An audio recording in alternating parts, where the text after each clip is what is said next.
Bismillahirrahmanirrahim. Rabbi zidni ilma.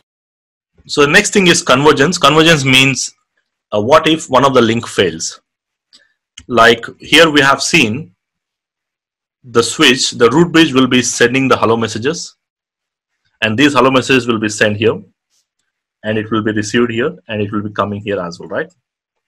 So by default, the root bridge will be sending these hello messages, and based on these hello messages, it is going to periodically check whether the neighbor switch is there or not, because it is a kind of keep alive mechanism to check whether the root is still there or not. So root is sending the hello messages and I'm receiving, which means the root is available on this side as well as on this side. So what if any one of the link fails? Let's take an example. Let's take an example if this switch link fails due to some reason. So now this root bridge will be sending the hello messages from this side. So by default the hellos will not be sent, right?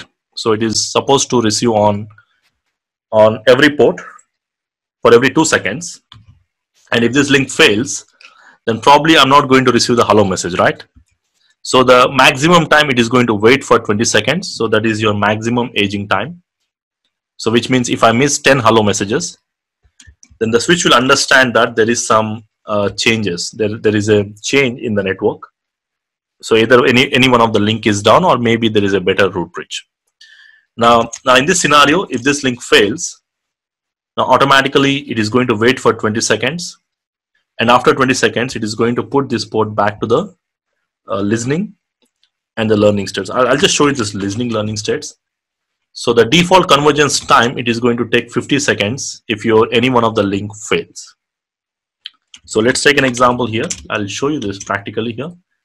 So if we assume this scenario here, so in this scenario, this is my root bridge, and the root bridge will be sending the hellos on this side. So what I'll do is I'll try to shut down this link. I'll try to shut down this link, assuming that this link fails, let's say. So I'll go to this interface on the switch one. What is that interface? Interface 21, right? 21. I'm going to shut down this link. So port number 21, I'm assuming that link fails. So before I shut down, I'll just write down here so that now what I expect is this port, the blocking port. If you remember, we discussed that whenever your main link fails, automatically the blocking port will come to forwarding, but it will not come immediately. It will take some time. So it is expecting the hellos, and if the hellos are not received because of this link is down, so this blocking port will be in the blocking state for the next 20 seconds, because that is a maximum age time it is going to wait. And then it will go to listening state for the next 15 seconds. I'll explain this listening and learning states in the next slide. So it will be in the listening state for the next 15 seconds where it will listen to the BPDUs, or it will start calculating the alternate paths. So the total convergence time it is going to take is 50 seconds. So let's go and shut down this link. I'll say shut down, or you can remove the link if you want. And if I go to the switch here, and if I verify show spanning tree, you can see this port number 22 is still in the blocking state.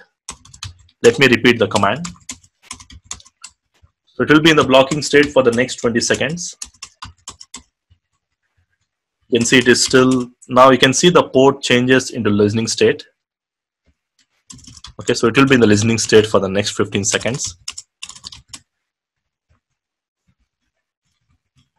And if you verify after some time, I should see this particular port should change to learning state before it turns to green. So now you'll see this port will turn to green after some time once it comes to forwarding state. So the role will change here. Now this port will automatically turn into forwarding. Now you can see this port turns to green, and you can see this port, it shows as a designated port. So which means still the PC here can communicate, but the flow of the traffic will be from this side. So this is the way it is going to use. Okay, this is the path. So basically, of course, these two PCs, if you have another PC here, so basically this is how they will communicate.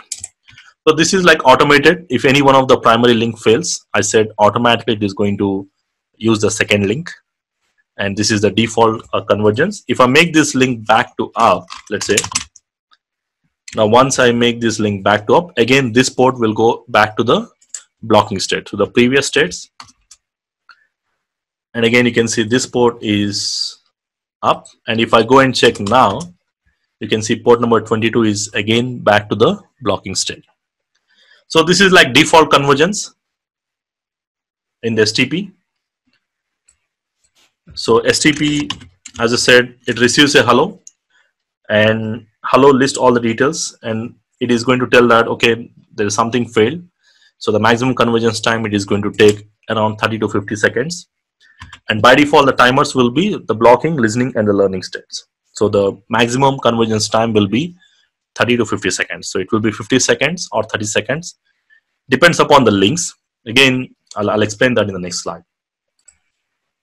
Okay, the next thing we'll try to understand the convergence. We have already seen the convergence previously. I have discussed that. So now again, the convergence will be either 30 seconds or 50 seconds, depending upon the type of the link. Like if it is a direct link, it will take 30 seconds. If it is an indirect link, it will take 50 seconds. So first, let's try to understand what is direct link and indirect link.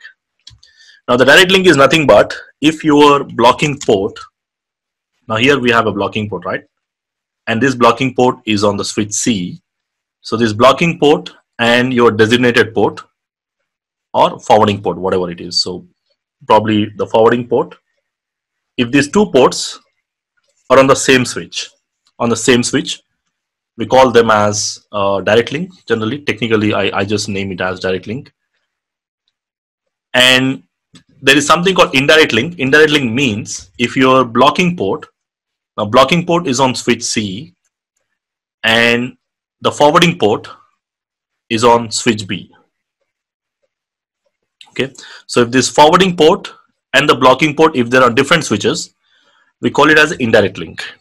Indirect link here. So the convergence process will slightly differ depending upon the link, whether it is on the same switch or a different switch. So first, let's try to understand if it is on a different switch. Like let's say if this link fails, what will be the default convergence time? So the default convergence time will be 50 seconds. So let's assume this indirect link fails. Now this link goes down due to some reason. Now when this link fails, normally what happens is the root bridge is expected to send BPD messages.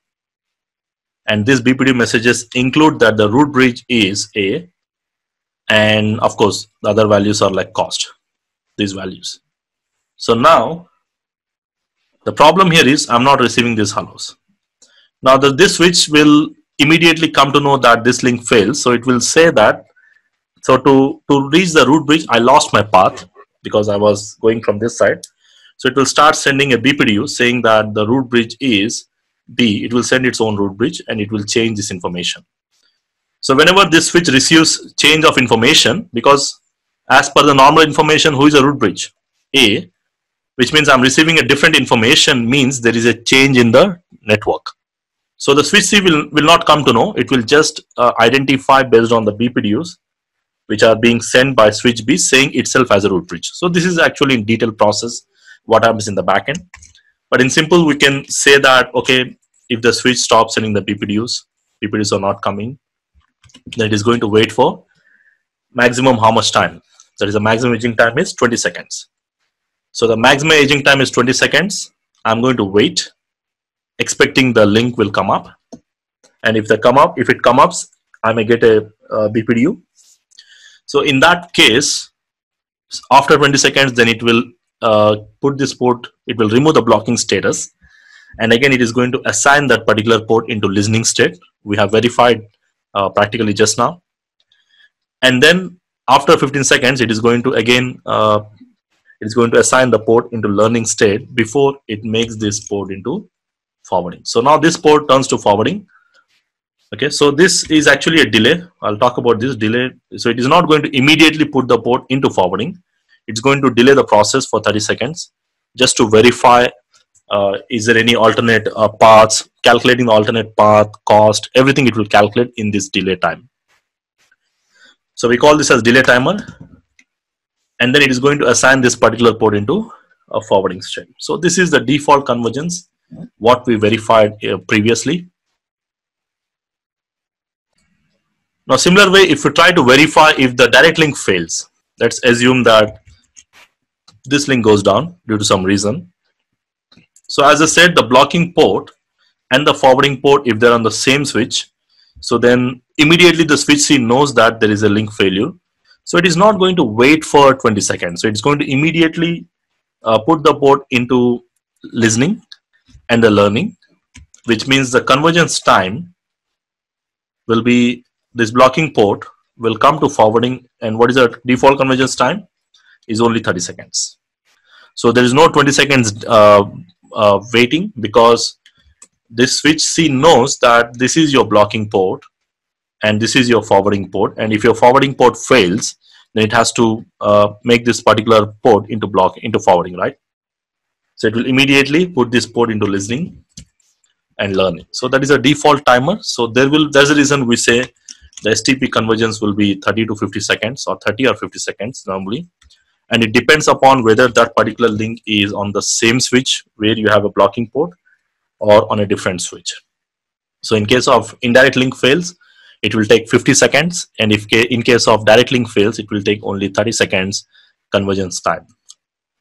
So if you just want to verify this, you can simply go to the network and try to shut down the link.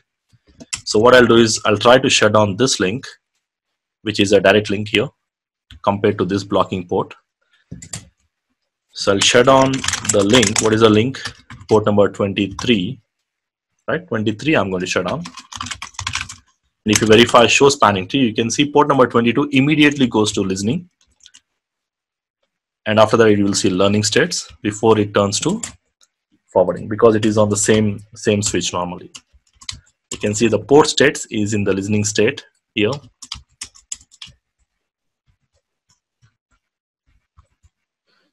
And if you verify after some time, I should see this particular port will be listening, learning, and then of course it should be in the forwarding. So it comes to forwarding again.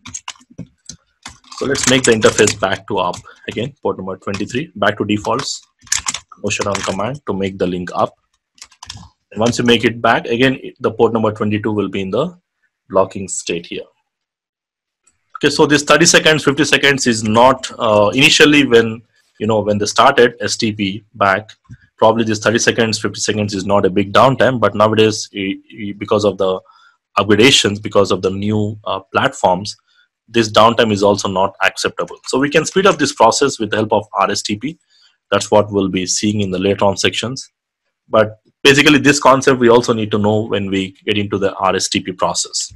So this process can be minimized to 6 seconds or for a few milliseconds with the help of RSTP.